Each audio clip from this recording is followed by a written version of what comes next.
Bismillahirrahmanirrahim. Assalamualaikum warahmatullahi wabarakatuh. Waalaikumsalam warahmatullahi wabarakatuh. Salam sejahtera buat kita semuanya, sahabat Charlie dimanapun berada, dari Sabang sampai Merauke, dari Pulau Miangas sampai dengan Pulau Rote, semoga selalu dalam keadaan sehat walafiat dan dalam lindungan Allah Subhanahu wa Ta'ala. Amin, amin ya Robbal 'Alamin. Pada malam hari, teman-teman, di studio secara virtual kita kehadiran Keimat yang nanti akan kita pandu 3 sekawan, Saikal, Gus Rocky, dan saya, di dalam membahas terkait persiapan Muktamar NU yang ke-35. Kalau kita hitung waktu, sisa 1 bulan lebih sedikit ya, karena kan berlangsung di bulan Agustus tanggal 1 sampai dengan tanggal 5. Namun tanda tanya untuk tempat, lokasi itu sampai hari ini belum terjadi kesepakatan, dan kemarin kita sudah membahasnya dengan Gus Rocky. Dan hari ini kita membahas dengan Imat langsung dan Gus Haikal juga, dengan tema malam hari ini adalah Muktamar NU ke-35, Islam Nusantara menang atau Hadramautisme yang bertahan.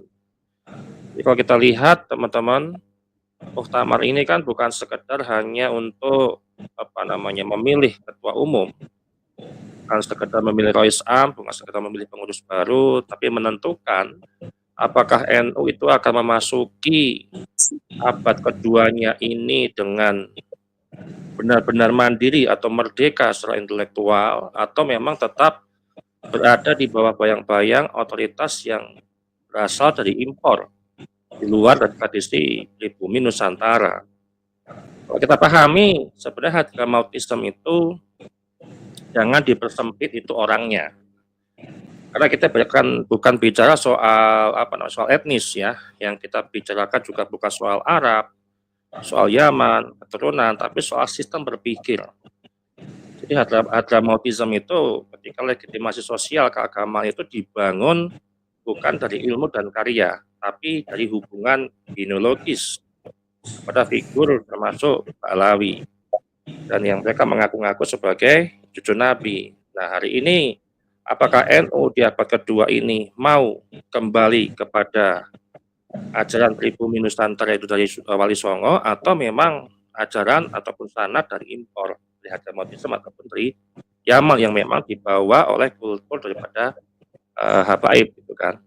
Nah, kita ke Kiai Imat terlebih dahulu. Ini ada persimpangan Muktamar yang menjadi pertanyaan besar setelah polemik nasab nih Kiai beberapa tahun ini, sudah 4 tahun ini gitu ya. Apakah PBNU ini akan melakukan evaluasi secara intelektual atau memilih mempertahankan status quo? Karena siapapun yang terpilih nanti juga akan mengirim sebuah sinyal besar, sinyal kepada jutaan Nahdien gitu kan. Tentu arah NU abad kedua ini harus jelas. Nah, ini bagaimana Kiai Imat untuk memandang NU ke depan ini, apakah nanti akan kembali kepada ajaran Wali Songo atau memang masih di dalam bayang-bayang Hadramautisme daripada Habib Alawi? Monggo, silakan Kiai Imat. Terima kasih Mas Charlie, Dr. Rocky, Dr. Hasanain Haikal. Ya, saya kira PBNU telah belajar banyak dari beberapa kejadian organisatoris yang terjadi belakangan kemarin. Itu tidak bisa dilepaskan dari adanya segelintir orang di dalam PBNU itu yang menarik-narik Ba'lawi atau memberikan karpet merah terhadap oknum-oknum Ba'lawi masuk dalam struktur di PBNU. Akhirnya apa yang terjadi hari ini itu semua sudah bisa menilai. Bermula dari kasus Jatman, Lutfi bin Yahya yang telah diberikan kesempatan, diberikan kehormatan 20 tahun menjadi pengurus, bahkan ketua Jatman. Setelah 2023 PBNU kemudian menarik Jatman kembali ke PBNU, dan meminta Lutfi bin Yahya untuk menyerahkan Jatman, malah kemudian Lutfi bin Yahya itu membuat organisasi tarekat bimbingan yang secara organisatoris itu berhadap-hadapan diametral dengan Jatma yang disebut olehnya sebagai Jatma Aswaja.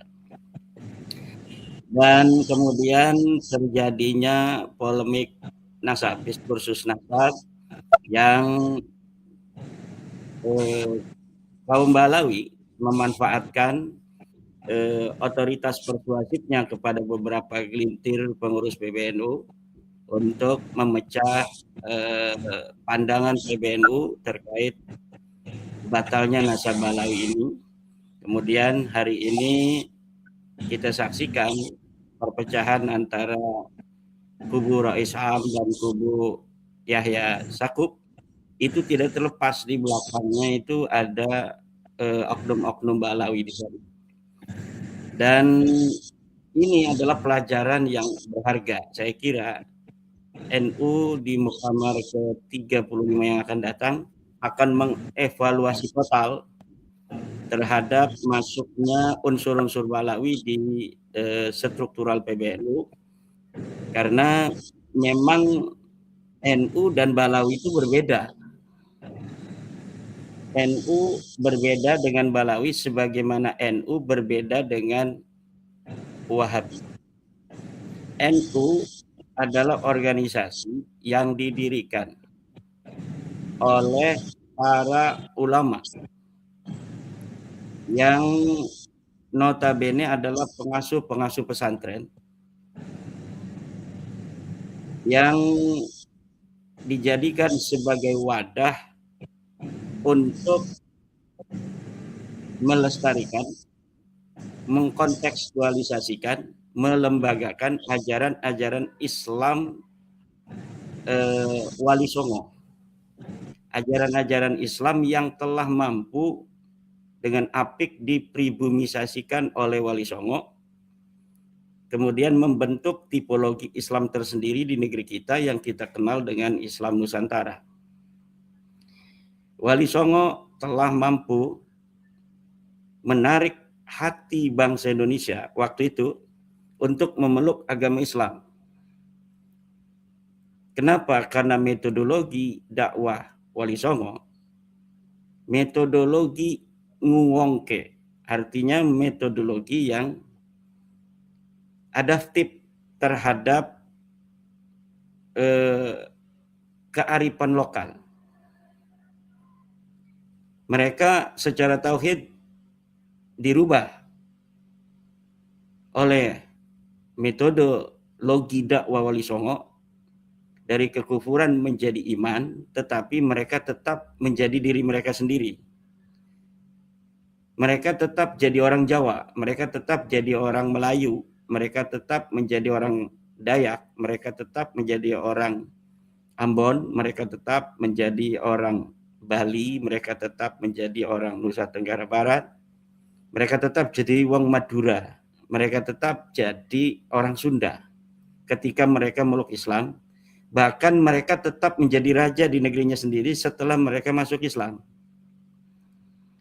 Masjid-masjid dibangun dengan arsitektur Jawa, dengan undan atap tumpang seperti undan berundak. Kemudian menara-menara dibangun seperti candi-candi, sebagaimana yang terjadi di Menara Kudus.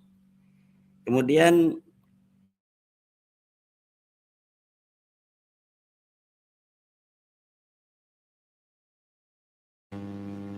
kesenian-kesenian Jawa seperti gamelan untuk terus berkembang dengan diisi oleh tembang-tembang, lir-ilir, gondol-gondol pacul, tombo ati, dan lain sebagainya.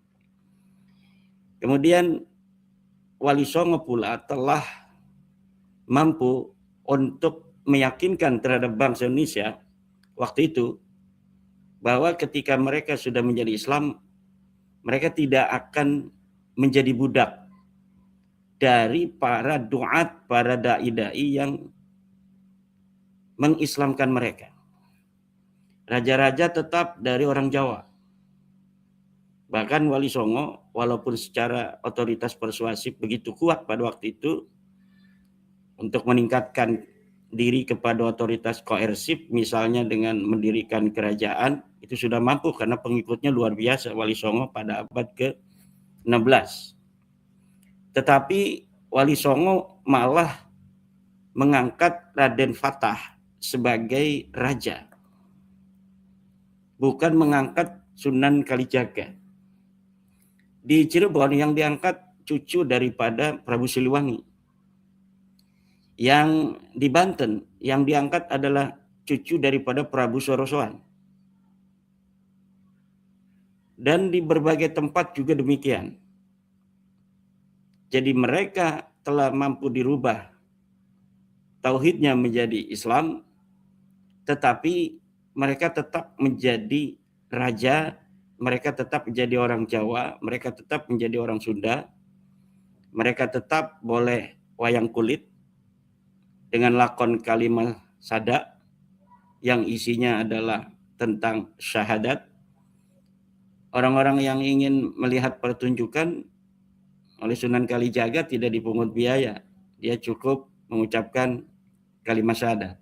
Siapa orang yang sudah Islam dia boleh gratis dengan mengucapkan kalimat syahadat asyhadu an la ilaha illallah wa asyhadu anna Muhammadan abduhu wa rasuluh atau asyhadu anna Muhammadar Rasulullah. Itu cukup.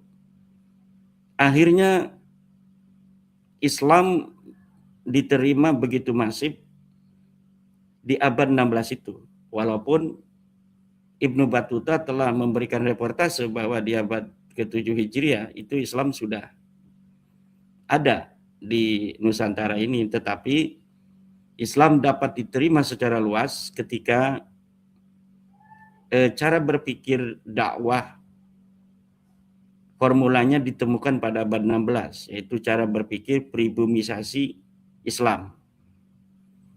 Jadi Islam yang universal itu, yang datang dari langit, itu kemudian diterjemahkan dan diinterpretasi oleh Wali Songo, sehingga tidak terjadi sinkritisme, tetapi di sana rasa kebudayaannya cukup kental. Jadi tidak ada sinkretisme agama Islam dan agama lain, tetapi penghormatan terhadap kebudayaan begitu dijaga oleh Wali Songo, kearifan lokal yang tidak bertentangan dengan tauhid universal Islam itu tetap dijaga, bahkan dihormati. Bahkan pada beberapa kasus, misalnya Sunan Kudus di Kudus, itu meminta kepada umat Islam tidak menyembelih sapi, padahal sapi itu dihalalkan di dalam Islam, demi untuk menghormati kepercayaan lama yang saat itu masih ada secara simultan beberapa komunitas yang memeluk agama Hindu, agar umat Islam ketika Idul Adha tidak menyembelih sapi. Sehingga umat Hindu semakin sayang, semakin cinta kepada para Wali Songo, dan kemudian secara rela mereka semua hampir itu masuk terhadap agama Islam. Saya kira apa yang terjadi di India sekarang ini, benturan-benturan antara umat Islam dan Hindu ini terkait dengan Islam yang berkembang mungkin di India sekarang ini tidak menggunakan cara berpikir Islam Nusantara. Kalau cara berpikir Islam Nusantara yang dipakai di India, benturan clash itu antara umat Islam dan Hindu di India itu bisa dihindari. Maka itu umat Islam di India harus banyak belajar dari cara berpikir Islam Nusantara di Indonesia ini. Nah, sementara pada abad 20 itu, awal-awal abad 20 di mana NU dan beberapa organisasi lainnya itu tumbuh, cara berpikir itu telah dipisah oleh beberapa kolam-kolam yang berbeda. Kolam Islam pribumisasi Islam yang dibawa Wali Songo itu tetap bertahan dari generasi-generasi dibawa oleh para pengasuh-pengasuh pesantren. Kemudian Islam Wahabi masuk ke Indonesia, cara berpikir cara berpikir tekstualis yang kaku berkembang di Indonesia. Kemudian cara berpikir doktrinal Islam untuk kepentingan klan juga masuk mulai abad 19. Nah, 3 cara berpikir itu kemudian masing-masing tidak ada titik temu, sehingga melembagakan diri masing-masing. Cara berpikir pribumisasi Islam yang dibawa Wali Songo, yang secara lumintu dari generasi ke generasi dibawa oleh kiai-kiai pesantren, kemudian terlembagakan dengan Nahdlatul Ulama. Cara berpikir baru yang dibawa dari Arab Saudi atau dari Timur Tengah secara umum tentang pan-islamisme dan sebagainya yang kaku dan tekstualis itu kemudian melembagakan diri menjadi Muhammadiyah pada 1912. Nah, yang doktrinal untuk kepentingan klan itu kemudian terlembagakan dalam Rabita Alawiyah. Pada waktu itu para leluhur-leluhur kita, para orang tua kita berpikir memang 3 cara berpikir ini, poros utama cara berpikir Islam pada saat itu yang mempunyai otoritas persuasif di tengah-tengah masyarakat, itu tidak bisa bertemu, maka masing-masing membuat lembaga sendiri-sendiri. Orang-orang pesantren bikin NU, orang-orang Wahabi kemudian membuat Muhammadiyah, dan orang-orang Ba'lawi kemudian membuat Rabita Alawiyah. Muhammadiyah berdiri tidak membawa-bawa orang pesantren, NU berdiri tidak membawa orang-orang Wahabi dan orang-orang Ba'lawi, Rabita Alawiyah berdiri tidak membawa orang-orang Wahabi, juga tidak membawa orang-orang Nahdlatul Ulama, orang-orang ajaran pribumisasi Islam. Masing-masing ini berjalan, dan saat ini 49% dari seluruh penduduk Indonesia atau 57% menurut Al-Pola Research dari umat Islam Indonesia berada atau mengidentifikasi diri sebagai orang Islam yang dekat dengan ajaran Nahdlatul Ulama. Jadi Rabita Alawiyah tetap hanya tidak masuk ke dalam survei itu, nggak masuk ke survei itu. Jadi tidak ada orang yang mengidentifikasi bangsa Indonesia sebagai anggota Rabita Alawiyah. Padahal Rabita Alawiyah itu bukan hanya ngurusin nasab, yang ngurusin nasab itu namanya Maktab Daimi.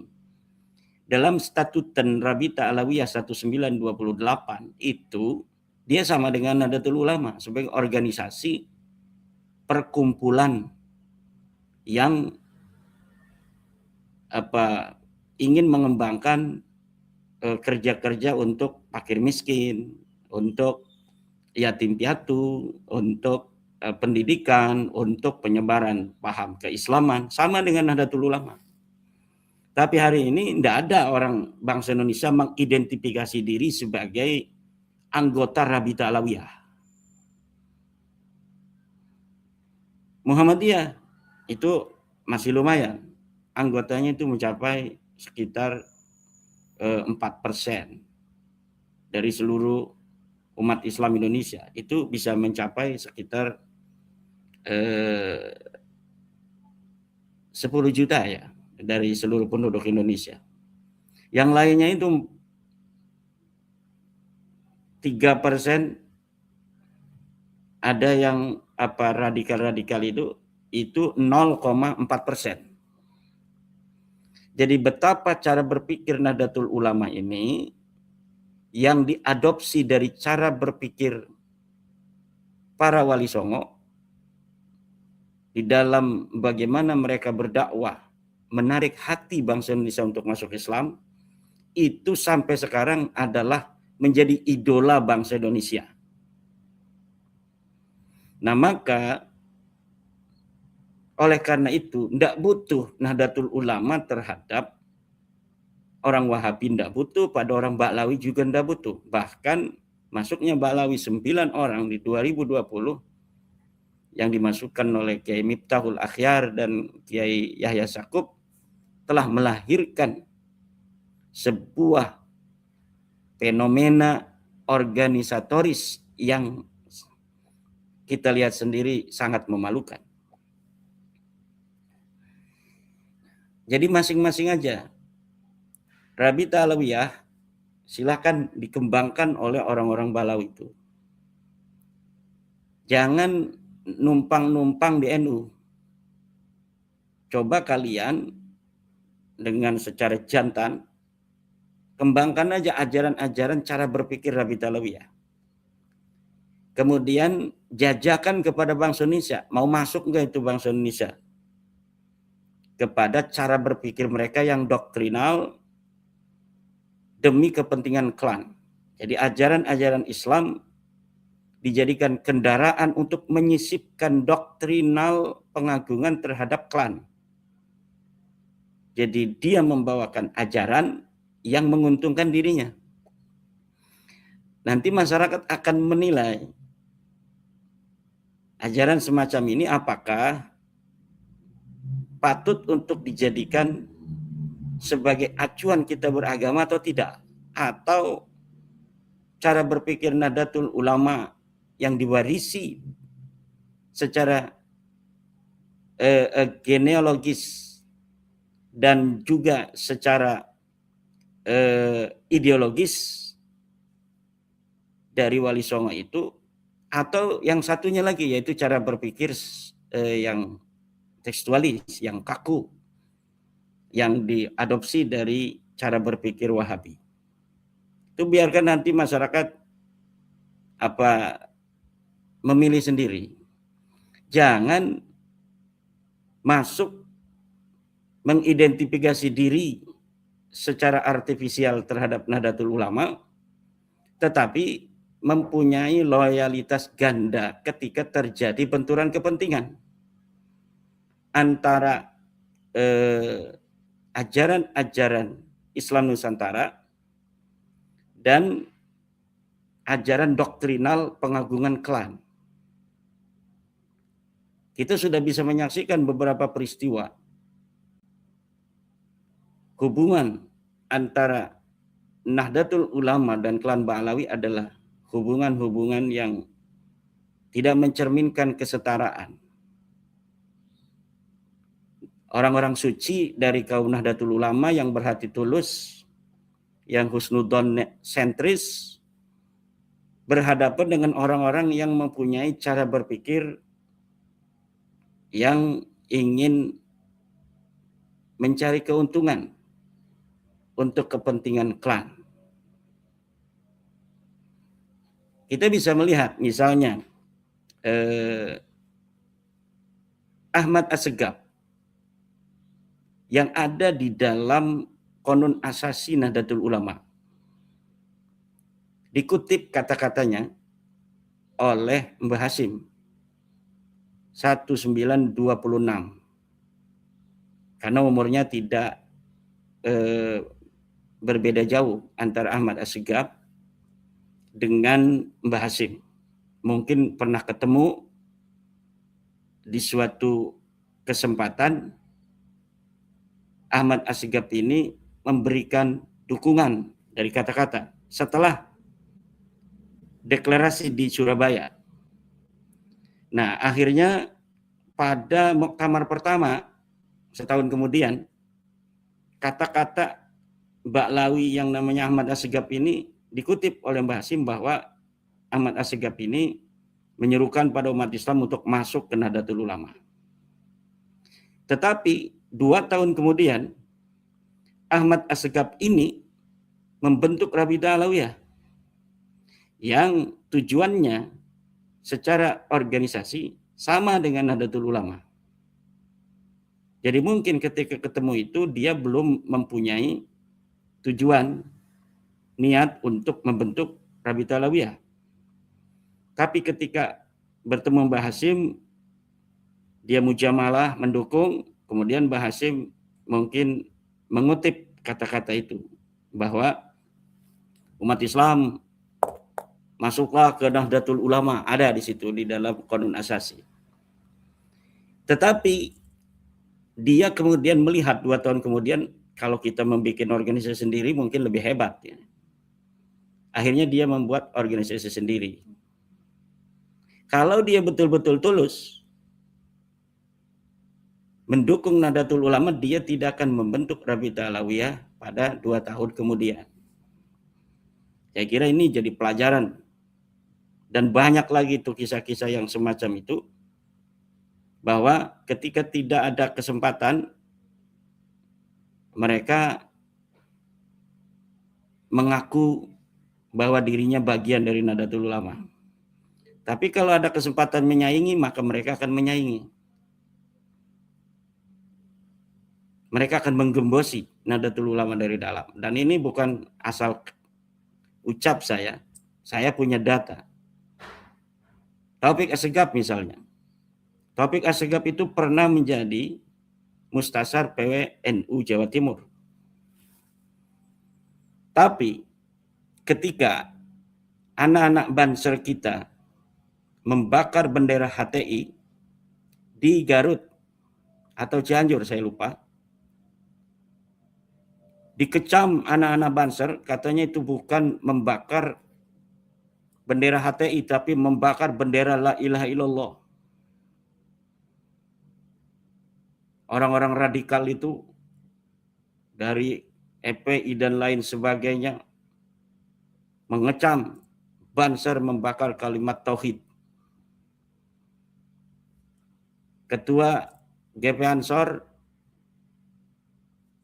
Gus Yakut mengatakan, itu bukan bendera tauhid, itu bendera HTI ormas terlarang. Tapi orang-orang radikal tetap bahwa Ansor harus minta maaf. Di tengah serangan dari orang-orang luar Nahdlatul Ulama itu, apa yang dilakukan oleh Taufik Assegaf? Dia malah menyalakan api atau menyebor bensin dari api yang sudah menyala. Dia dalam kesempatan pengajiannya itu menyalahkan anak-anak kita Banser. Bahkan dia meminta pemerintah untuk menindak tegas anak-anak Banser. Bahkan dalam kesempatan itu pula dia sempat menyatakan bahwa ketua Banser itu banyak duitnya sekarang. Artinya sekarang itu ketika menjadi ketua Banser. Sebelumnya miskin. Ketika sudah jadi ketua Banser, kaya raya. Artinya apa? Ada transaksi di situ. Ini tuduhan yang keji. Orang yang sudah dimasukkan sebagai mustasar di tingkat PW di Jatim, bukannya membela anak-anak kita yang sedang berjuang untuk memberantas paham-paham radikal semacam HTI yang ingin mengganti dasar negara Pancasila, malah kemudian dia bukan memberi nasihat, tetapi meminta pemerintah untuk menangkap, meminta pemerintah untuk menindak tegas. Saya ulangi, kata-kata Taufik Assegaf itu bukan menangkap, tapi menindak tegas. Tapi itu sudah cukup untuk kita menilai bahwa dia tidak tulus dalam mencintai Nahdlatul Ulama. Kesalahan bisa terjadi bagi anak-anak kita. Tetapi ketika masih ada musawwig, masih ada sadil untuk membuat alasan, maka alasan itu yang harus kita pertimbangkan. Bukan malah kita seakan-akan berada di luar untuk melihat kesalahan anak-anak kita. Padahal kita yang ngomong bahwa HTI ini menyimpang. Abuya Demyati, Abuya Muhtadi sudah berfatwa HTI ini haram. Abuya Muhtadi itu adalah merupakan pengurus Nahdlatul Ulama, kesepuan di Nahdlatul Ulama. Anak-anak kita menerjemahkan daripada ungkapan orang-orang tuanya demi menjaga negara dan bangsa itu. Itu salah satu contoh. Contoh lain, Zain Umar bin Smith 2019. Dia Ketua Rabita Alawiyah 2020 sampai 2020. Pada saat Nahdlatul Ulama mengusung Kiai Ma'ruf Amin sebagai wakil presiden untuk Bapak Jokowi, bulan April akan terjadi pencoblosan di 2019. Mustasar Nahdlatul Ulama PBNU yang dari unsur Ba'lawi, Zain Umar Smith, malah beberapa hari sebelum pencoblosan dia membuat surat pengunduran diri sebagai mustasar yang diumumkan di media massa dengan narasi bahwa PBNU sekarang tidak aspiratif terhadap suara-suara umat Islam. Ini adalah penggembosan agar pendukungnya tidak mendukung calon yang diusung oleh PBNU ketika itu. Loyalitas ganda semacam ini harus menjadi pertimbangan historis bagi generasi NU hari ini, bahwa kaum Ba'lawi sikap dan wataknya seperti itu. Kalau misalnya kita masih memberikan kesempatan kepada mereka untuk berada di struktural PBNU, maka akan ada benturan kepentingan dari cara berpikir Nahdlatul Ulama dengan cara berpikir mereka yang mempunyai kecenderungan klan sentris, pengagungan terhadap mereka.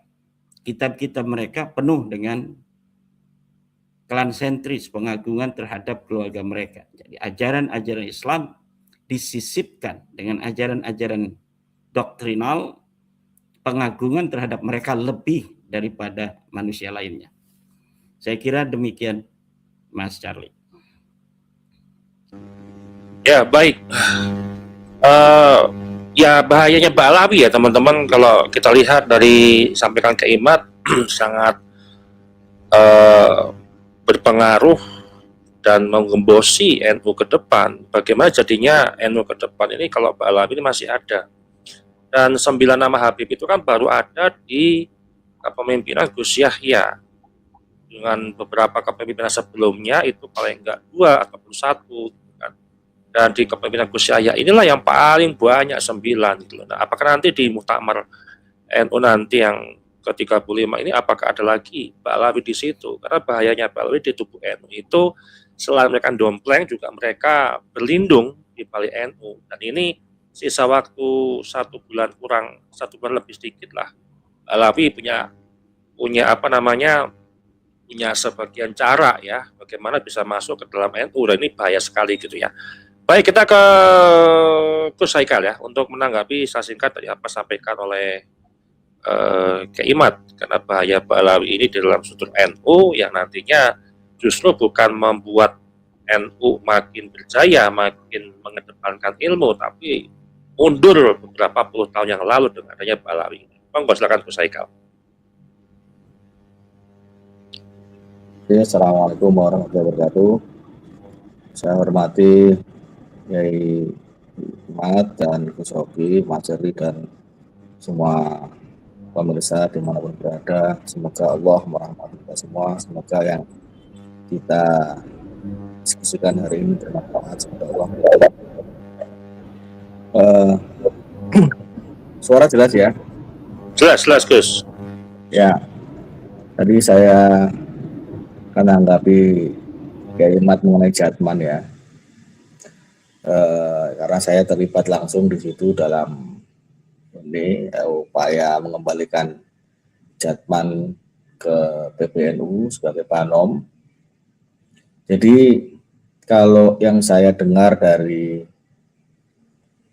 proses itu ya, itu memang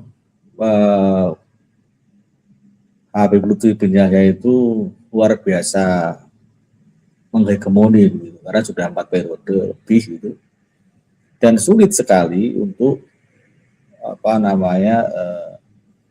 diganti gitu. Bahkan pengurus yang sebelumnya atau maksudnya pengurus di bawah beliau itu kan otomatis banyak yang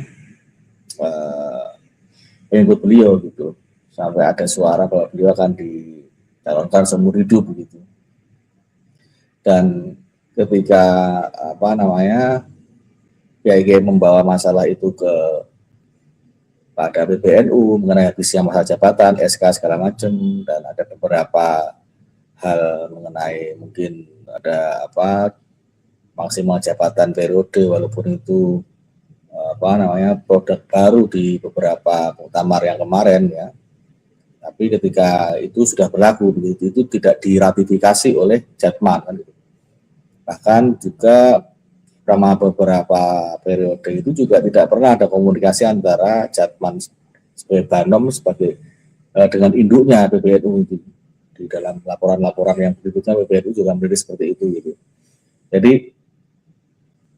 memang pada waktu itu juga berat gitu. Artinya berat itu maksudnya PBNU sendiri banyak hal yang mungkin merasa perlu dipertahankan Habib Lutfi karena pengaruhnya besar dan segala macam kan gitu. Atau barangkali juga banyak yang muhibin juga di seputar PBNU karena di Jatman itu kiai-kiai sepuh gitu. Jadi Jatman itu walaupun Banom tapi isinya kiai sepuh. Jadi guru-guru mereka ada di situ. Jadi agak pekewo-pekewo gitu kalau masalah Jatman itu. Ya, tapi yang titik baliknya itu ketika Kiai Miftahul Ahyar itu disodori fakta bahwa memang Jatman itu sudah menjadi entitas di luar NU, artinya keluar dari Banom NU, karena ada notaris Patman itu yang bunyinya di dalam internal Jatman itu perkumpulan ahli thariqah al-Mutabaro'ah An-Nadiyah. Jadi bunyinya akte notarisnya itu perkumpulan. Jadi kalau sudah ada SK dari Kemenkum berdiri sebagai organisasi baru, karena Banom itu tidak seharusnya punya akte notaris sendiri karena dia menginduk pada PBNU gitu. Nah, ketika disodori bahwa ini ada fakta seperti itu bahwa memang Jatman itu sudah berdiri di luar NU, yang di luarnya pakai bendera Jatman, tapi di dalamnya itu Patman gitu. Yang di luar itu masih sepertinya itu menjadi Banom, tapi di dalamnya itu di luar struktural NU. Ya, itu kan sebuah kamuflase yang luar biasa. Yang itu ya dengan segala dialektikanya mereka sampai sekarang pun masih mengakui bahwa mereka NU kultural dan segala macam gitu. Itu kan miris gitu, artinya, dan masih banyak membawa pengikut gitu. Di ketaatan orang terhadap Ba'alawi itu membutakan, ya, apalagi ini di dalam ruang Torekoh itu ada hubungan guru murid, di situ ada organisasi, jadi agak pelik gitu. Jadi, dan itu saya pikir di ruang Torekoh dan di luar Torekoh hampir sama. Maksudnya apa? Ketika Ba'alawi itu berorganisasi, itu ketaatannya menjadi ketaatan yang berbasis nasab, bukan berbasis pada aturan organisasi. Itu masalah besar. Jadi kemanapun mereka berada, mesti dengan itu tadi sistem yang pengen dimuliakan, pengen dipersatukan, tidak mau kafaah ya, tidak mau itu yang dulu sempat Jamiatul Khair, kemudian ada Al-Irsyad, kemudian berdiri Robito Alawiyah 1928, itu kan akarnya kafaah itu. Di sesama Yaman sendiri awalnya sudah ada keributan sendiri. Mereka tidak mau dilarang mengawini putri-putri dari Ba'alawi karena Ba'alawi merasa darah sucinya itu akan tercemari dengan kehadiran orang di luar klannya gitu.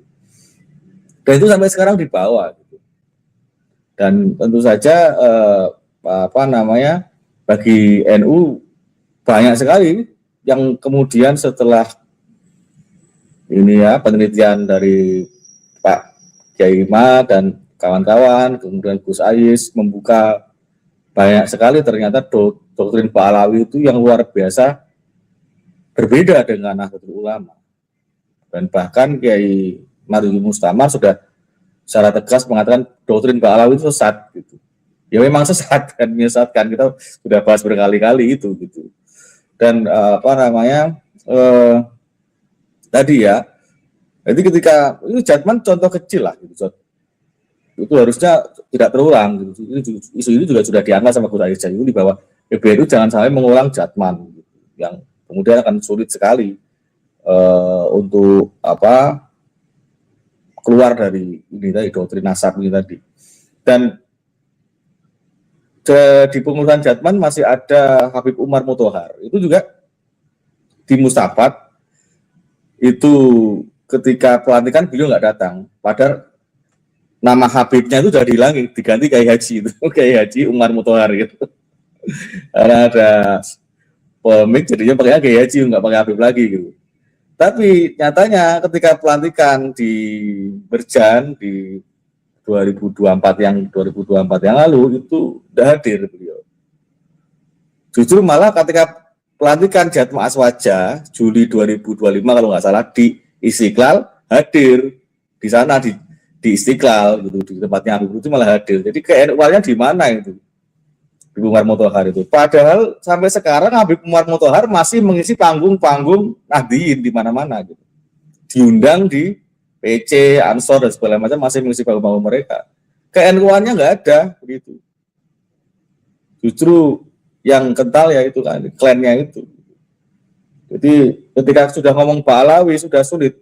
Tidak ada itu NU-NU-an itu, adanya ya wis Pak Alawi aja seolah-olah memang ini jadi NU itu sudah jadi lebih Alawiyah gitu.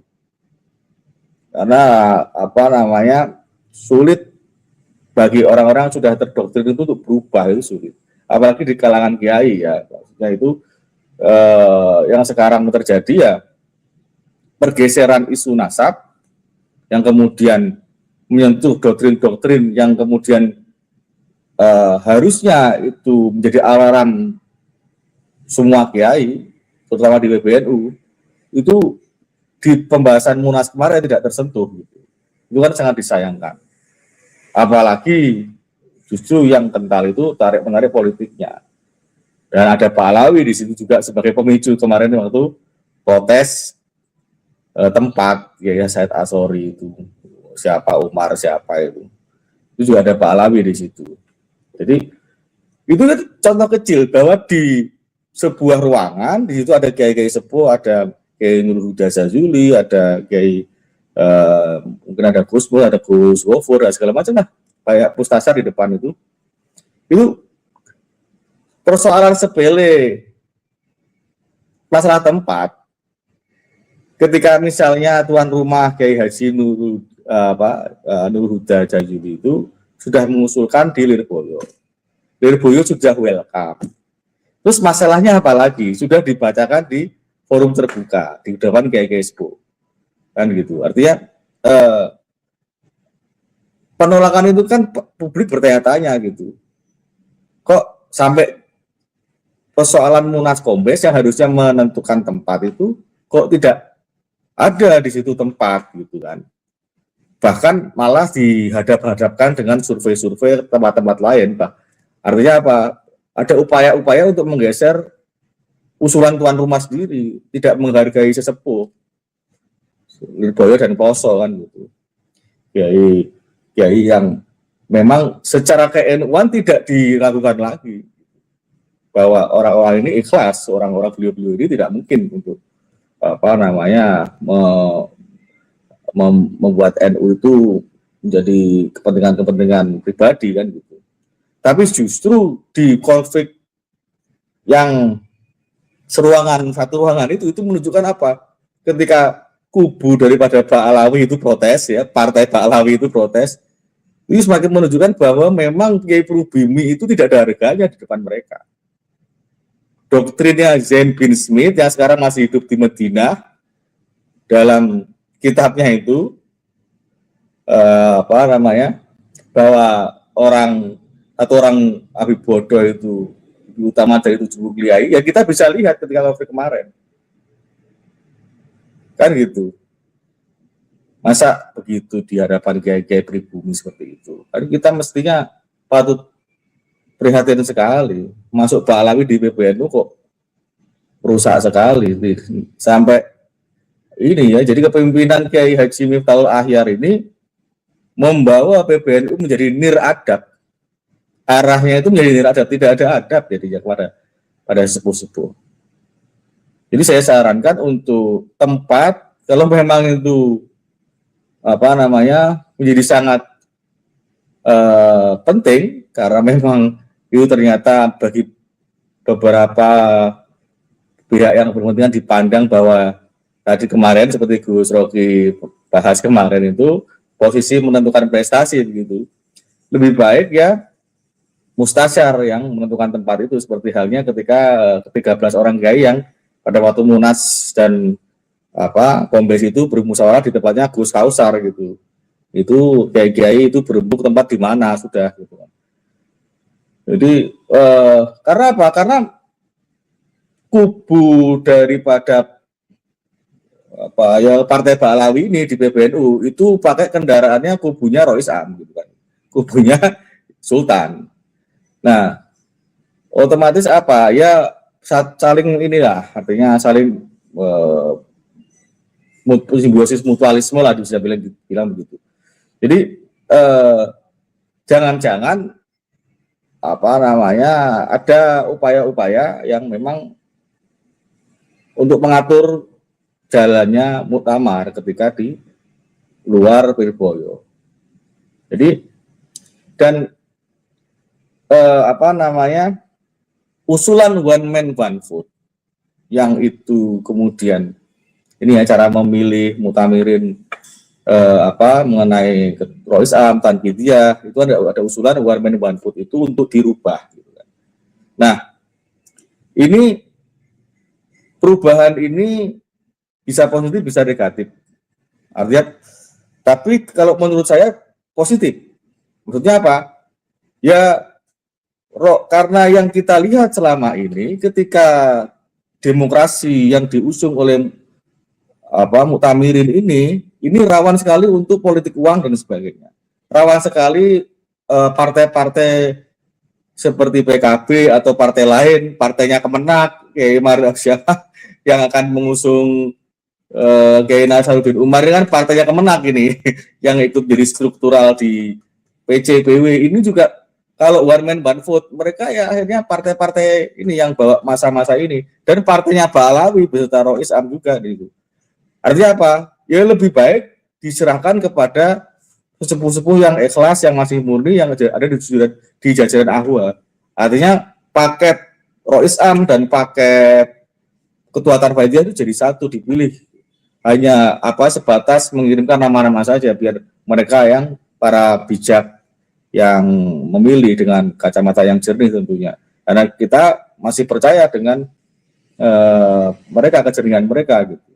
Jadi kalau dibiarkan muktamirin yang memilih Ketua Tarbaidiyah, ya akhirnya ini tadi berusaha menghegemoni ini partai-partai menteri ini berusaha menghegemoni dan usulan untuk rangkap jabatan itu kok nggak belajar dari kedudukannya Saifullah Yusuf. Saifullah Yusuf itu merangkap menteri Mensos sebagai sekjen. Itu kan SK-SK nggak diurus, amburadul. Ada kepentingan banyak di situ, ada kepentingan tambang segala macam. Nah itu kan jadi amburadul. Kok malah sekarang ketua umum mau diusulkan biar bisa rangkap jabatan. Itu kan rancu gitu. Kok belajar dari konflik kemarin, konflik tambang, konflik kepentingan politik gitu. Apalagi ketua Tanfidiyah kok bisa rangkap jabatan, ya rawan sekali NU akan dijual kemana-mana tentunya. Akan menjadi bargaining politik bahwa ini saya punya NU, tolong saya angkat menteri gitu kan, gitu. Ketua bisa jadi seperti itu kan. Jadi alat untuk bargaining politik bagi orang-orang yang pengen rangkap jabatan itu di situ. Di Tanfidiyah itu ya pengurus harian itu harusnya itu tegas melarang itu. Ketua sekretaris bendara gitu kan. Ya tidak boleh rangkap jabatan karena ini wilayah operasional, wilayah pelaksana gitu dalam organisasi. kalau rangkap jabatan otomatis mengganggu sekali. Nah, ini saya sayangkan ketika Perkum 12 tahun 2025 itu mengecualikan antara lain sekjen. Sekjen itu boleh merangkap menteri, artinya nggak dilarang. Itu sangat disayangkan sekali di Perkum itu.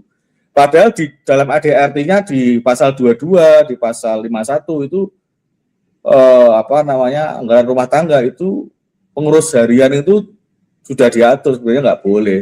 Tapi di Perkumnya dikecualikan gitu. Sekjen, bendara itu masih boleh. Tapi karena kalau ini ya maksudnya para kiai-kiai yang di PBNU atau yang terlibat dalam pembentukan Perkum itu menyadari pentingnya independensi organisasi NU agar tidak tarik ke sana kemari, tarikan politik ini, ya sebisa mungkin lah wilayah-wilayah yang struktural, yang terutama pelaksana harian yang rawan sekali untuk dibuat mainan politik itu ya disterilkan dari rangkap jabatan gitu. Ya malah ini ketua umumnya mau diusulkan bisa rangkap jabatan. Ini kan lucu sekali nih. Partai menteri-menteri, partai menteri agama, partai menteri sosial, partai menteri apa itu Nusron. Jadi banyak hal yang menggelikan gitu hasil kemarin itu. Kok begitu sekali. Ini sangat ya mungkin tidak lepas dari itu ya, kubu yang pengen tambang itu mendapat konsesi. Fee persen kecil itu kan kalau misalnya 0,1% lah dari 26.000 hektar konsesi tambang itu fee 1% atau 0,1% itu udah banyak gitu.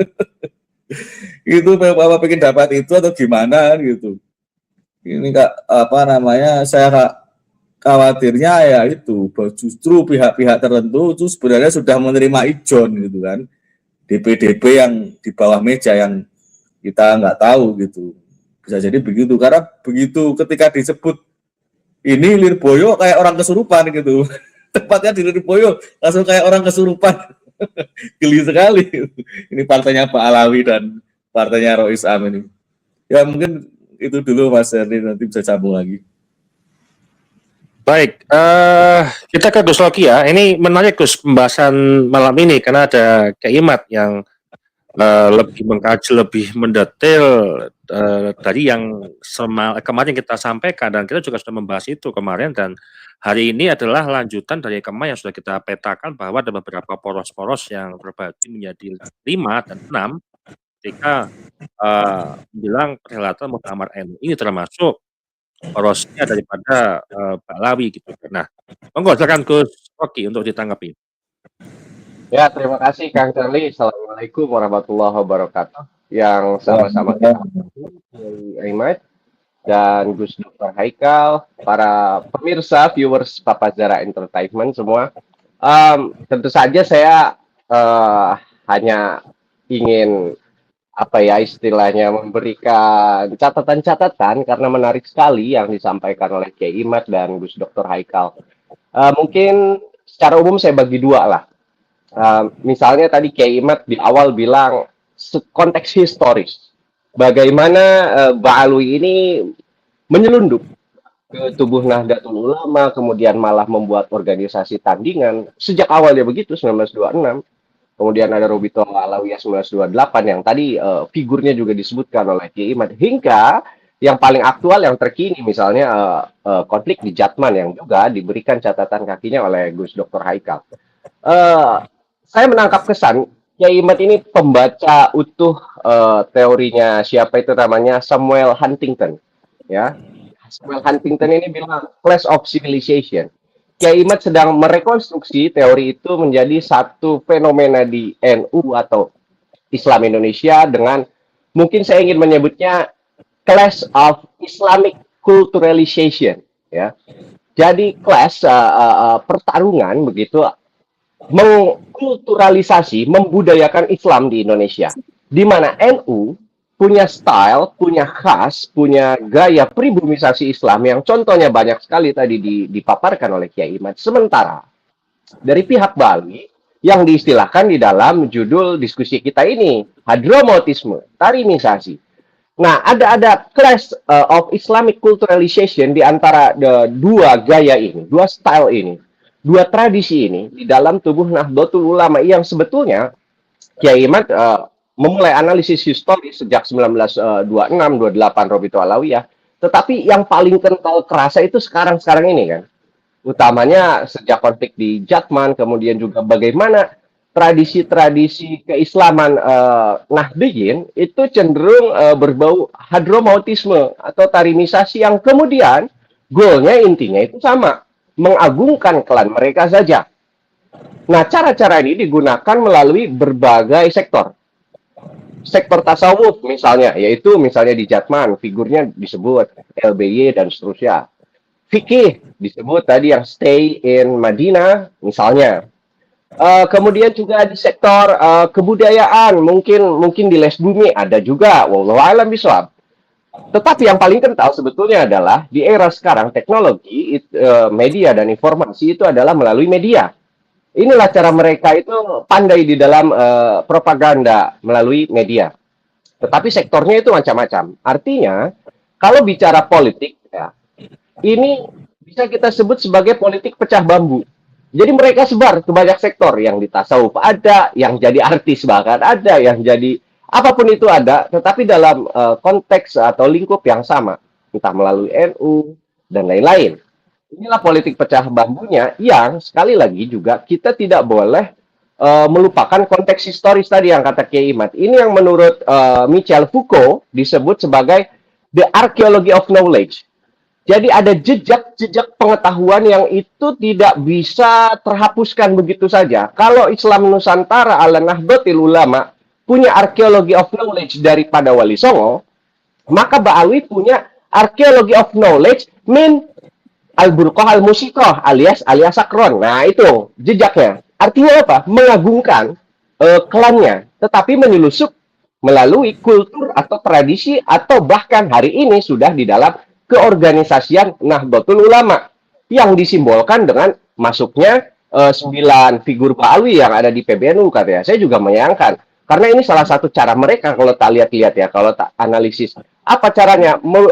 Menggunakan simbol-simbol, ada simbolisasi. Apakah 9 orang Ba'alwi yang ada di PBNU itu mau disimbolkan sebagai Wali Songo versi kini dan lain sebagainya? Wallahu a'lam bishawab. Tetapi memainkan simbol itu adalah salah satu khasnya. Di selain ada archaeology of knowledge di dalam politik, ya, itu adalah kalau tadi saya bilang politik pecah bambu, ada yang lebih ngeri lagi ketika ini mirip-mirip dengan gaya Belanda. Apa? Divide et impera, ya, divide and rule, pecah belah, kemudian kuasai. Saya kira itu terjadi kan, apalagi kalau melihat fakta aktual hari ini, baik dari kubu Sultan maupun kubu Keramat Raya, dua-duanya ada kok figur-figur itu, begitu. Dan hari ini sedang saling tarik-menarik, ya. Dan secara kultur sekali lagi itu tadi itu sangat keras. Hari ini sudah mengental, sudah mengkristal. Blok tarimisasi hadromautisme dengan blok Islam Nusantara. Tetapi yang membedakan, tadi disinggung sedikit oleh Gus Haikal, itu soal adab. Soal akhlak. Adabnya orang NU, akhlaknya orang NU itu, ya, sebelum munculnya Rizik, itu anti caci maki. Kita itu Islam yang betul-betul ramah, toleran. Kita itu senyum pada siapapun. Tetapi sejak muncul figur semacam Rizik kemudian diulamakan, seolah-olah di situ ada pembiasaan, ada habitus yang dibangun bahwa wajah ulama, wajah Islam itu mesti keras, mesti menghina-hina. Itulah gaya mereka kan. Tetapi hari ini, alhamdulillahnya, karena kesadaran utuh warga Nahdiyin, santri tulen, ulama-ulama Nusantara, kiai-kiai Nusantara, yang dulu sekedar husnudon, sekarang ngelihat kiainya dihina-hina itu oleh kaum habaib Ba'alwi, yang aku cucu Nabi, nggak terima kalau sekarang, berani melawan. Khususnya sejak ada tesis Kiai Imad. Oh, ternyata bukan cucu Nabi, ya wis lah. Kita akhirnya berani baik. Beli wedi maning karo kualat-kualat go. Wis, lawan baik. Kan kira-kira begitu. Bayangkan ada Abah Ma'ruf dihina-hina pakai nama binatang, ada Buya Said dihina-hina, dan seterusnya. Bahkan Islam Nusantara. Satu konstruksi epistemologi yang coba dipostulasikan dan ingin diperkenalkan pada dunia itu dihina-hinakan oleh mereka. Apa orang NU selama ini ada menghina-hina mereka? Kan tidak ada. Tetapi sekali lagi, karena tesis Kiai Imad ini akhirnya merontokkan legitimasi mereka, dan para santri-santrinya kiai-kiai Tule Nusantara ini mulai bangkit kesadarannya dan jiwa resistennya, ya akhirnya sekarang melawan. Makanya sekarang ini kalau ada balui-balui yang berani menghina-hina ulama Nusantara lagi, siap itu habis dibully. Itu sekarang. Kalau dulu mungkin nggak akan berani, tapi sekarang sudah sangat belak-belakan. Itu yang pertama soal apa tadi saya bilang, clash of Islamic culturalization. Yang berikutnya adalah ada soal struggle of Nahdiyin organization. Ada perjuangan di antara para Nahdiyin yang hari ini sudah terdivide, sudah terpecah-pecah menjadi beberapa kubu itu, untuk bagaimana mengorganisasikan Nahdlatul Ulama secara baik menurut versinya masing-masing. Ya, katakanlah versi Kiai Marzuki Mustamar demikian, versi kubu Sultan demikian, versi kubu Keramat Raya demikian. Sekarang ini sedang bertarung, sedang struggling masing-masing. Melalui forumnya adalah Munas Konbes hingga Muktamar nanti. Itu saling memperjuangkan bagaimana mengorganisasikan Nahdlatul Ulama ini secara jamaah, secara jamiah. Karena kalau kita melihat statistik, orang kapitalistik akan melihat NU sebagai market. Kalau kita pendakwah akan melihat NU sebagai media dakwah untuk diajak. Akan tergantung sudut pandang masing-masing untuk melihat. NU ini entitas besar yang tidak bisa sama sekali untuk dicuekin. Harus diperhatikan. Nah, kita tentu saja berharap di antara struggle for Nahdiyin organization ini ada figur-figur kandidat yang secara tulus lillahi ta'ala khidmat untuk umat semata-mata mentransformasi NU secara keorganisasian dan Nahdiyin sebagai jamaah yang tadinya terbelakang menjadi hari ini meningkat kualitas pendidikannya, kehidupannya, ekonominya, dan seterusnya. Itu yang kita harapkan. Tetapi kita kan belum melihat sejauh ini dua kubu yang bertikai, yang hingga urusan teknis saja jadi strategis, urusan lokasi aja jadi sangat strategis. Ini betul-betul memunculkan gagasannya yang bisa mengesankan bahwa oh, figur ini yang memang lillahi ta'ala khidmat untuk umat, untuk Nahdlatul Ulama. Kita belum menemukan. Kita kemarin sudah mention ada sekitar 8 ya, mungkin 8 figur kandidat ketua umum PBNU, dan itu masih sangat sublim, belum kelihatan, obscure kayak gimana visi misi mereka soal NU ke depan ini. Paling tidak 1 abad kemudian. Kalau 1 abad yang lampau ya beginilah, seperti yang tadi dipaparkan Kiai Iman, apalagi selama 5 tahun belakang yang tidak hanya secara kultural saja ada clash, tetapi bahkan secara keorganisasian ada clash, saling pecat-memecat dan lain sebagainya. Nah, saya kira ini yang patut dibicarakan. Gagasan-gagasan apa sih ke depan yang mesti dibawa oleh Nahdlatul Ulama di dalam menghadapi tantangan di abad keduanya. Tentu saja dengan coba lepaslah dari anasir-anasir politik divide et impera ala Bali. Kemudian juga politik untuk hanya mengagungkan klannya saja. NU harus lepas, merdeka dari itu. Ambil kembali integritasnya, independensinya sebagai representasi Islam tradisional yang betul-betul lahir dari sosiokultur masyarakat asli Indonesia, bukan impor dari Tarim. Begitu Kang Charlie. Ya, baik. Memang sudah menjadi takdir Gus Rocky ya, bahwa Balawi ini kan akan menjadi bulian nasional gitu ya. Artinya sudah takdir seperti itu. Jadi kita nggak perlu melawan takdir ya, mengalir seperti biasa saja kita bisa membuli.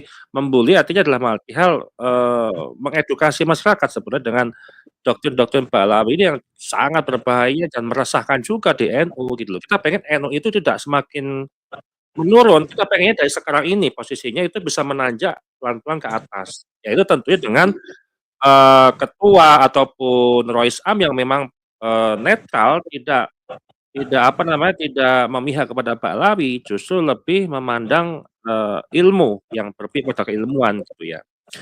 Baik, kita terakhir ke Kiai Imad ya.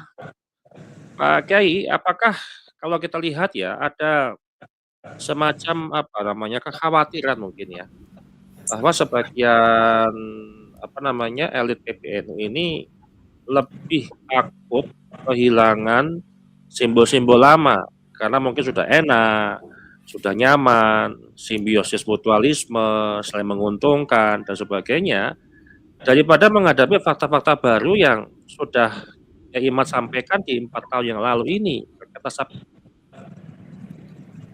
yang memang tidak tersambung kepada cucu Nabi, atau mungkin seperti apa Imam memandang ini? Monggo silakan Kiai.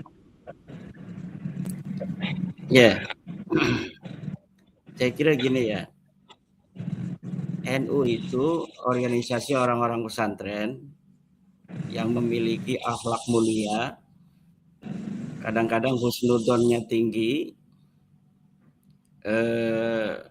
pertahanan komunalnya lemah karena terlalu husnudon, tawadu, selalu melihat orang itu dari sisi baiknya. Ini adalah akhlak-akhlak yang mulia. Tetapi ketika berhadapan dengan komunitas lain, jika ada dalam suatu lingkaran, itu NU akan selalu kalah. Dulu ketika sebelum ada NU, salah satu yang menjadi latar belakang dibentuknya NU sebagai wadah orang-orang pesantren ajaran Wali Songo adalah adanya Kongres Khilafah di Kairo yang akan dilaksanakan 1926, kemudian Kongres Umat Islam yang ada di Mekah juga 1926. Kemudian tahun 1925 sebelumnya Indonesia mengadakan musyawarah Kongres Umat Islam di Jogja. Di situ bermusyawarah dari kalangan NU, Muhammadiyah, Syarikat Islam, siapa yang akan diutus ke sana gitu. Dari golongan pesantren, ini sebelum adanya NU ya, itu yang diutus dalam Kongres Umat Islam di Jogja tahun 1925 itu adalah Mbah Wahab Hasbullah. Terjadilah dinamika di sana, usulan-usulan dari kita orang-orang pesantren mengusulkan kepada Kongres itu agar nanti diusulkan bahwa Raja Saud harus memberikan kebebasan kepada 4 mazhab untuk terus berkembang. Jangan seperti apa yang terdengar bahwa Raja Saud membatasi kebebasan orang-orang bermazhab di Saudi. Tapi rupanya usulan Mbah Wahab ini tidak masuk list dalam berita acara Kongres Umat Islam 1925 itu. Dan puncaknya ketika penentuan siapa yang harus diutus, dari perwakilan kiai-kiai pesantren tidak ada yang masuk sebagai utusan kedua pertemuan ulama dunia itu, baik yang di Kairo maupun di Mekah. Yang diutus di situ hanya Haji Omar Said Cokroaminoto dari unsur Syarikat Islam dan Kiai Haji Mas Mansur dari unsur Muhammadiyah. Kaum pesantren mempunyai kerisauan karena Mbah Basullah terbebani oleh tugas dari para kiai-kiai pesantren dalam Kongres Umat Islam itu agar usulan kiai-kiai pesantren ini disampaikan kepada Raja Saud terutama. Bolehlah di Kairo enggak diutus, tapi kalau ke kerajaan Arab Saudi itu harus ada perwakilan dari unsur pesantren. Karena kalau perwakilannya hanya unsur dari Syarikat Islam dan unsur Muhammadiyah, maka usulan tentang kebebasan bermadhab ini tidak akan disampaikan. Takutnya demikian. Tapi akhirnya memang usulan dari kaum pesantren ini, orang-orang pesantren, tidak tembus diterima oleh Kongres Umat Islam itu. Nah, inilah yang kemudian menjadi pertimbangan para kiai-kiai pesantren, salah satunya untuk mengutus sendiri utusan dari pesantren ke Saudi Arabia, ke Raja Saud. Maka dibentuklah Komite Hijaz yang akan menjadi cikal bakal terbentuknya Nahdlatul Ulama. Nah, ketika Nahdlatul Ulama sendiri tidak barengan dengan komunitas lain, Nahdlatul Ulama eksis. Tapi kalau sudah bareng dengan unsur jenis kelamin yang berbeda, Nahdlatul Ulama selalu kalah. 1937 dibentuklah Majelis Islam A'la Indonesia. Situ masuk juga Nahdlatul Ulama. Tapi kemudian lagi-lagi Nahdlatul Ulama merasa bahwa organisasinya yang mempunyai jamaah besar tetapi tidak mempunyai porsi dalam setiap pertemuan. Ketika terbentuk Masyumi, Partai Masyumi, ketika ada dalam tanda kutip jatah-jatah organisasi, itu unsur pesantren Nahdlatul Ulama ya tidak mendapatkan. Karena kalah oleh unsur-unsur lain. Ya, Nahdlatul Ulama kan sifatnya tawakal Allah. Tidak menggebu-gebu. Ingin begini, membentuk tim ini, membentuk tim itu. Enggak. Kiai pesantren itu hatinya semuanya kebanyakan di dalam hatinya itu Allah saja. Gitu. Dikira orang sama dengan dia semua. Husnudon aja. Akhirnya terpaksa kemudian berpisah dari Masyumi. Bentuklah Partai Nahdlatul Ulama. Eksis ketika Nahdlatul Ulama itu sendirian, tidak bersama unsur lain dari unsur Islam, maka Nahdlatul Ulama dipercaya oleh masyarakat mendapat sekitar 13%. Ketika bareng-bareng di P3, Nahdlatul Ulama yang paling banyak mencoblos P3. Tetapi perwakilan anggota DPR RI dari Nahdlatul Ulama, dari kaum pesantren, ya sangat minimal. Ketika masa reformasi, kita membentuk Partai Kebangkitan Bangsa, kembali kita mendapatkan 13% itu.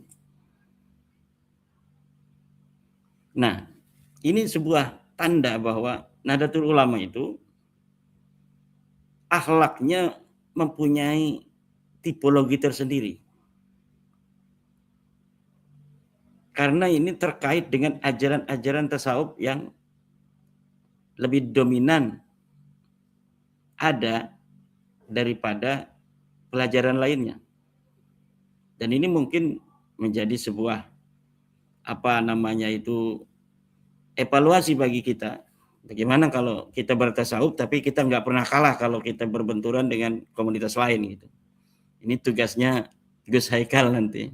Gimana Jatman ke depan doktrinnya itu, oke, kita boleh tawadhu, tapi kita jangan merendahkan diri. Kita bertasawuf tapi kita tetap berkompetisi. Kita berhusnudzon tapi kita tetap waspada misalnya. Ini penting ini. Ini baru PWILS yang begitu tuh. Nah, kalau Nahdlatul Ulama berkaca dengan sejarah itu, maka saya kira abad kedua Nahdlatul Ulama 2026 ini insya Allah evaluasi total. Bahwa memang Nahdlatul Ulama kalau bareng-bareng dengan orang, apalagi dengan orang yang berwatak seperti burung kedasi, maka Nahdlatul Ulama akan tergeser. Jadi rumah besar indah Nahdlatul Ulama, jika masuk unsur lain, maka unsur lain ini yang akan menguasai. Dan kita tidak boleh malu-malu untuk mengakui kelebihan kita itu yang juga kelemahan. Kita punya kelebihan, kebersihan hati, zuhud, wara, tawadhu, akhlakul karimah. Tetapi itu juga adalah kelemahan ketika berhadapan dengan komunitas lain. Orang-orang yang memiliki niat yang kurang baik akan mudah sekali menipu orang yang berakhlakul karimah itu. Ini adalah sebuah fakta, dan ini otokritik untuk saya sendiri juga. Kadang-kadang kita kalau ada orang datang ngomong musafir kan di pondok pesantren kita, mengatakan bahwa saya mau ke Kediri, tidak punya ongkos, kemudian mohon untuk ada ongkos diberikan oleh kiai, ya kita husnudzon aja, kita kasih. Ternyata setelah beberapa hari dia masih muter-muter aja di sekitar kecamatan saya itu, ke pesantren-pesantren. Jadi bukan betul-betul mau ke Kediri, ke pesantren di Kediri gitu. Tetapi memang pekerjaannya nyari-nyari duit atas nama musafir, karena dia tahu kalau kiai dia omong musafir itu dia akan memberikan sesuatu, hatinya tersentuh. Karena para kiai itu husnudzonnya baik, orangnya cepat emosional, bersedih dan sebagainya, kasihan. Dan ini yang kita harus mengakui otokritik terhadap akhlak kita. Kita akan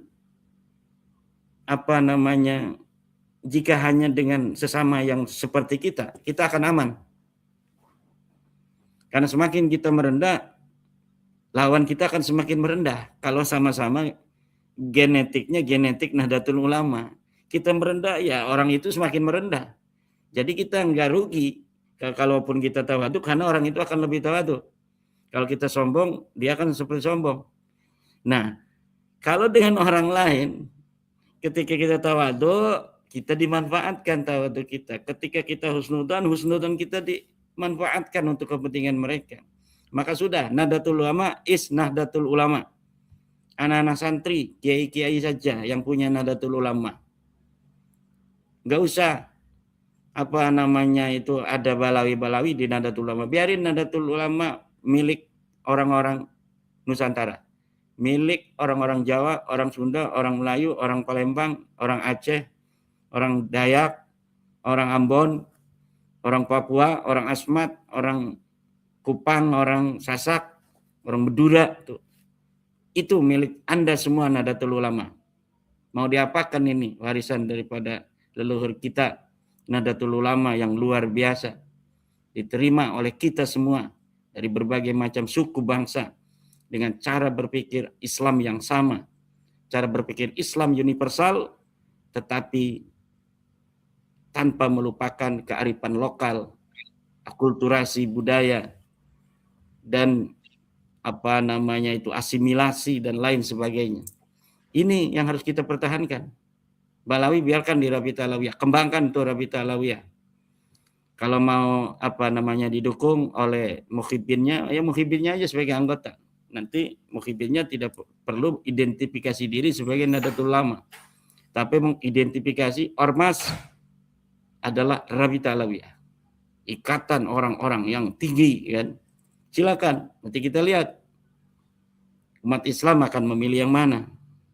Jangan masuk ke NU, tapi ketika ada benturan kepentingan ideologis antara NU dan Balawi, dia akan milih Balawi. Seperti tadi Gus Haikal bicara tentang Umar Mutahar misalnya, tentang Taufik Assegaf, tentang Jan Sumit. Ada lagi tuh Ahmad Zain Al-Kaf yang menuduh Yai Said Aqil Siraj sebagai orang Syiah dan menuduh Yai Aqil Siraj mendapat uang daripada Syiah.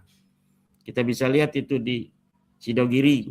Nah, Sidogiri ini juga harus mengidentifikasi diri kembali seperti Mbah Nawawi zaman dulu, yang merupakan salah satu daripada kiai yang ikut dalam mendirikan Nahdlatul Ulama. Saya kira Sidogiri harus berbenah. Ada unsur-unsur Balawi yang kental yang akan merugikan pesantren Sidogiri sendiri. Juga berbagai macam adat istiadat di Nahdlatul Ulama, cara berinteraksi dengan makam, dengan kuburan. Nahdlatul Ulama itu dulu berbenturan dengan Muhammadiyah gara-gara ziarah kan. Tapi bukan berarti ziarah yang dipahami oleh Balawi seperti sekarang ini. Nggak ada itu. Orang berdoyun-doyun datang bareng-bareng ke suatu makam yang makamnya sudah dihias dengan kembang-kembang seperti itu. Nggak ada itu. Kembang semua ngadepi makam. Ya kiai-kiai kita dulu Mbah Hasim bukan enggak anti jarah, tapi enggak pernah ada foto-foto Mbah Hasim begitu. Bahwa Hasbullah, enggak ada yang begitu. Ini baru terjadi ketika banyak alumni-alumni dari Mukibin ini. Akhirnya sekarang Islam kita, Islam warisan Wali Songo yang menguongke manusia itu seakan-akan tergeser menjadi hanya kumpulan para jongos-jongos untuk kepentingan tuan. Saya kira saya ngomong agak tajam ini, saya kira sudah waktunya. Ini abad ke-9 Nahdlatul Ulama wajib bagi putra-putri Nahdlatul Ulama untuk mempertahankan diri, mempertahankan nilai dan ajaran yang telah diwariskan. Sebagaimana dulu Mbah Wahab Hasbullah dengan begitu gagah perkasa membentuk Komite Hijaz agar kepentingan kita sebagai orang-orang pesantren terwakili dalam dunia Islam, di mana ketika kita bersama dengan komunitas lain dari umat Islam Indonesia, kita tidak diberikan kesempatan. Kita harus berani berpisah dengan Masyumi sebagaimana dulu leluhur kita berpisah dengan Masyumi demi kepentingan Nahdlatul Ulama, orang-orang pesantren Islam Nusantara. Kita harus berani berpisah dengan P3 agar kepentingan Nahdlatul Ulama, orang-orang pesantren Islam Nusantara terwakili dengan sempurna. Kemudian kita membentuk PKB. Sekarang pun kita harus berani untuk memisahkan diri dengan Balawi yang bukan cucu Nabi agar kepentingan kita, yaitu kepentingan orang-orang pesantren, kepentingan umat Islam Nusantara yang memiliki budaya luhur yang harus dipertahankan, kebudayaan kita, peradaban kita yang tidak boleh hilang hanya karena kita kemudian terdoktrin oleh ajaran-ajaran non kearifan lokal. Kita Islam tapi kita Jawa, kita Islam kita Sunda, kita Islam kita Madura, kita Islam kita adalah Melayu, kita Islam adalah kita Islam Lampung, kita Islam adalah orang Aceh, kita Islam adalah orang Dayak, kita Islam adalah orang Ambon, kita Islam adalah orang Asmat, kita Islam adalah orang Bali, kita Islam adalah orang Nusa Tenggara. Kita boleh mempertahankan kebudayaan kita sebagai warisan daripada leluhur kita. Dan itu sama sekali tidak bertentangan dengan Islam.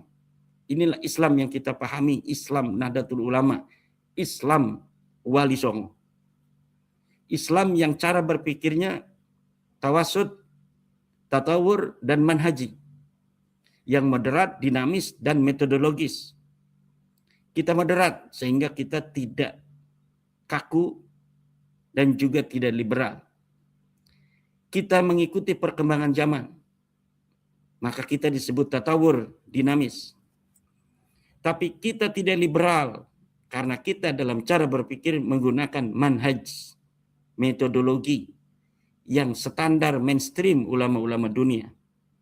Inilah yang harus kita pertahankan. Wahai para pengurus PC dan pengurus PW, jika di dalam muktamar ke-35 yang akan datang,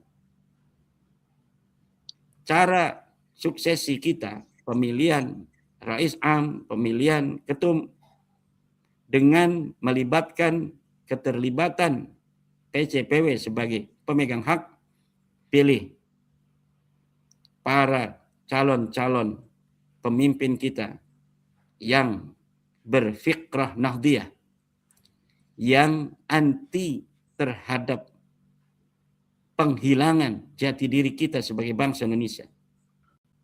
Hindari calon-calon yang memiliki kedekatan dengan Balawi. Kita akan selamat, insya Allah. Jika kemudian Muktamar memutuskan cara pemilihan dengan ahlul hali wal aqdi, baik untuk rais am maupun untuk ketua umum, dan ahlul hali wal aqdinya ini ditentukan oleh PC dan PW, usulan-usulan dari PC dan PW, saya sebagai seorang santri Nahdlatul Ulama memohon kepada mereka yang mempunyai suara untuk memilih orang-orang tua kita yang lebih mencintai kita sebagai kita anak pesantren, sebagai kita anak Indonesia, daripada orang yang tidak jelas dari negeri orang. Agar segala kepentingan kita sebagai bangsa Indonesia dan sebagai muslim dalam satu waktu yang sama tetap terjaga dan terpelihara. Sebagaimana dulu leluhur kita memeliharanya sampai hari ini, kita harus mampu mempersembahkan 2126 tahun ketiga Nahdlatul Ulama, abad ketiga Nahdlatul Ulama ke depan, Nahdlatul Ulama masih eksis untuk anak-anak Nusantara. Kalau misalnya hari ini kalian kalah, jangan salahkan diri kalian sendiri. Kalau nanti anak cucu kita akan menempatkan kita sebagai para pecundang yang tidak pantas untuk ditulis sejarahnya dengan terhormat. Terima kasih. Assalamualaikum warahmatullahi wabarakatuh. Waalaikumsalam warahmatullahi wabarakatuh. Tambahan mungkin ke Gus Haikal atau Gus Logi? Gus Haikal cukup ya? Suara Gus Haikal. Oh ya, tambah sedikit Mas Ali. Ya, alhamdulillah, syukurillah bisa kita bertemu lagi di penghujung acara ini. Semoga harapan-harapan dari Kiai Imad dikabulkan Allah Subhanahu wa taala. Dan untuk NU ke depan lancar ya. Kita Munas Kombes ya sudah lewat, artinya PR yang tinggal 1 bulan ini semoga lancar, karena memang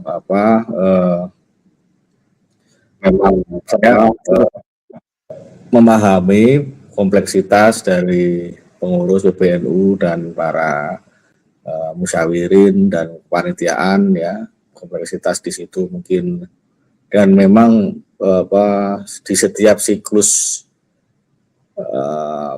muktamar itu pasti ada tikungan-tikungan politik kepentingan gitu. Nah, di situ seperti yang lalu-lalu, semoga tidak ada yang namanya politik uang, money politik ya.